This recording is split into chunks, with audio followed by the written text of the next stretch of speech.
क्योंकि मुझे सब कुछ तो मिल गया, आपने मुझे सब कुछ तो दे दिया।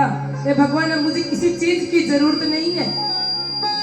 जब मैं बैठा था तपस्या करने जब बैठा था तो मैं गोदी मेरे पिता की मांग रहा था, लेकिन संसार वाले पिता का क्या करना, अब तो मुझे जगत पिता की गोदी मिल गई।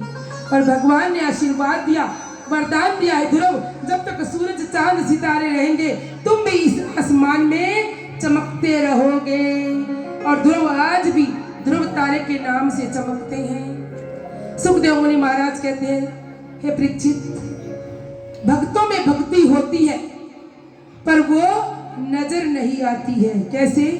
दूध में मक्खन होता है ना, लेकिन दूध को गर्म करो, ठंडा करो, उसमें दही डालो, वो दही देगी, फिर उसको मथो, बिलोना करो और फिर उसको उस मक्खन को निकालो, तब जाकर वो मक्खन हमारे हाथ आता है। ऐसे ही भक्ति करनी है।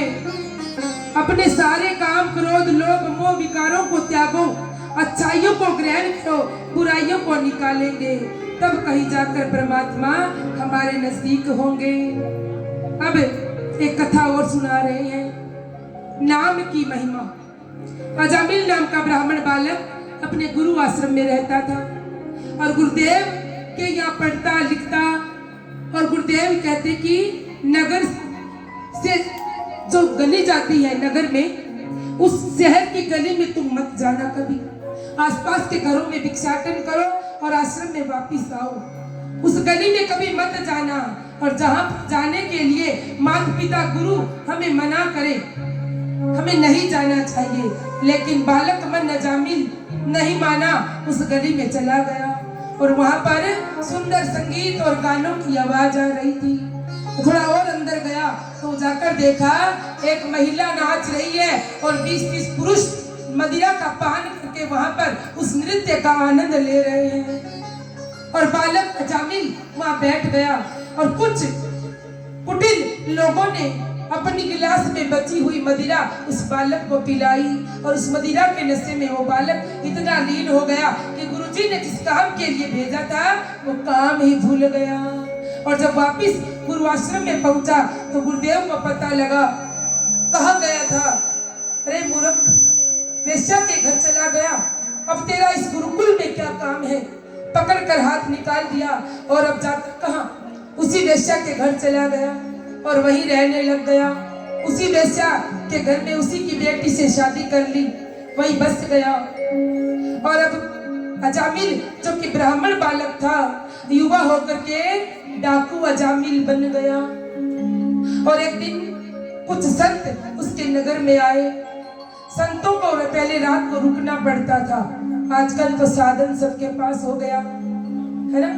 और फिर आजकल के लोग बातें भी बनाते हैं साधुओं के लिए, अरे उसके पास तो इतनी बड़ी गाड़ी है, आजकल तो सारे महाराज गाड़ियों में चलते हैं। अरे मैंने कहा, मूर्खों, कब की बात कर रहे हो? उस समय तो आम आदमी भी पैदल ही चलता था और पैदल चलते चलते फिर बैलगाड़ी, ऊंट गाड़ी मिलने लग गई तो वो भी ऊंट गाड़ी बैलगाड़ी में बैठ गई। और जब और समय बदला तो गाड़ियां चल पड़ी पेट्रोल डीजल वाली, तो आम आदमी बैठा तो साधु भी बैठने लग गए। तो इसमें बड़ी बात कौन सी है? समय के अनुसार बदलाव तो होता ही है। साधु संत अगर गाड़ी में बैठ गए तो क्या बड़ी बात हो गई। लेकिन कल मैंने बताया था ना, श्रोता, सरोता और सोता। जो सरोता होता है ना, वो हमेशा काटने छांटने की बात करता है, तो ये वो श्रोता नहीं होते, सरोता होते हैं। उनको बात बनानी होती है, बना लेते हैं, क्योंकि उनके हिस्से में वही तो आया है। जिसके पास जो होगा वो वही तो देगा ना। अब मेरे पास प्रसाद होगा, थोड़ी देर में आप लोग मुझे टॉफी दे दोगे, आप लोग कहोगे जी महाराज जी प्रसाद देना, टॉफी होगी तो टॉफी दूंगी। अगर आयोजक लोग पेड़ा रखेंगे तो आपको पेड़ा दे देंगे। ये लोग आपको मखाने देना चाहेंगे तो हम आपको मखाना दे देंगे। जिसके पास जो होगा वो वही तो देगा ना। अब किसी मूर्ख के पास ऐसी चर्चा करने का होता है तो वैसी चर्चा कर लेता है, इसमें कोई बड़ी बात नहीं है। बोलो कृष्ण कन्हैया लाल की। संत